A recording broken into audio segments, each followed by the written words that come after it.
Hello, normally on days like today I either have a wonderful DIY tutorial or an exploring video, and well, since about Wednesday when it rained, which mind you we haven't had rain for like ever here, and there's been a lot of fires, so I'm really thankful for the rain, but with that also came some kind of sinus cold and a bunch of other stuff, so I've been really sick. So today's video is just going to be a check-in. I'm going to share some of my positive affirmation quotes with you that I use as I'm starting my day, and then I'm also going to talk on something that I previously wasn't allowed to talk about until today for retribution and other lawsuit type reasons. So I'm going to touch on what happened on 9/11/2001, and I'm not going to name any of the people, but I am going to say what happened. So 9/11/2001, I was in 6th grade at Clawson Middle School, which is located in Clawson, Michigan. And again, I'm in 6th grade, just going about my normal, drama of being in 6th grade and dealing with, being a female and female problems. So I go to school. 9/11 is supposed to be a regular day, just like any other day, and everybody's freaking out. Everybody's crying. People are in a shuffle. There are car accidents happening, and I see the Twin Towers on TV, and they're in flames. Like there's a airplane inside of it, and it's just crazy because the day that this event happened, my mom was supposed to fly for a claims adjuster type meeting, and it was pretty scary. Luckily, she got that rescheduled, and then they were closing down all the schools. So fast forward, everybody gets there, and instead of doing study books and going about our regular classes, we're talking about current events and what's currently going on in New York and all the schools being closed down.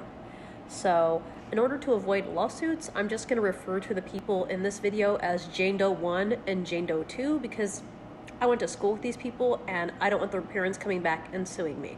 So the schools in New York get closed down, but because we're not in New York and none of this is happening to us because we're in Michigan, Jane Doe 1, a classmate of mine, and Jane Doe 2, a friend of hers, decide to go into our girls' bathroom and take a Sharpie, and this is probably like about 1:30 in the afternoon. They say that there's going to be a bomb threat to our school.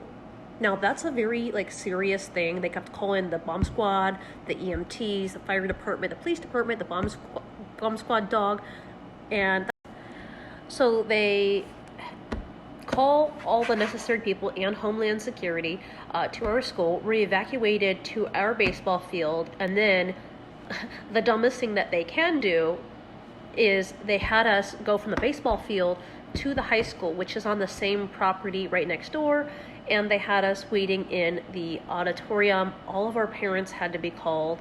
There was Channel 5 News or something like that flying over our school, filming, taking pictures. I mean, it was just like this horrendous event, and it took about 24 to 72 hours for people to come forward and basically admit who the person was that wrote the bomb threat on the door. So Jane Doe 2 faced no charges because she turned in Jane Doe 1, even though she was with her when she wrote the threat on the bathroom door. So because Jane Doe 2 didn't write anything on the bathroom door and she turned in Jane Doe 1, she didn't face any charges. In fact, they told her that she was a hero. I'm sorry, but if you're gonna be part of terroristic behavior, you should face the same charges as Jane Doe 1. That's just my opinion. So Jane Doe 1, this 13-year-old female from our school, was expelled, and she was labeled a national terrorist. So she wasn't allowed to go back to any public schools, and her parents had to homeschool her, and I think she, from what I understand, she also did some time at juvenile hall. Jane Doe 2 was allowed back at the school, but nobody talked to her because for obvious reasons. It was a very horrific event. It was extremely terrifying, and even though it was all just a hoax, they wasted taxpayers' dollars, the time of the fire department, the police department, the bomb squad, Now, online, Clawson Middle School is listed as being a 3-star school. They've come up on the food chain since 2001. personally, like, if I lived back in the area now as an adult, I wouldn't send my kids to that school because that school has a low, they just don't do anything for, like, when it comes to people bullying people's kids. You get bullied, you get harassed. There's just a lot of things that shouldn't go on at this school, and a lot of aggressive and terroristic behavior. And other than this 9/11 event, they don't really do anything. If you look online, you can find a whole sheet of a massive number of students that have been expelled from their school. I would say that they are one of the more dangerous schools to attend, and I wouldn't recommend people enrolling their kids in this school because they really don't do much as far as giving your kids a good education.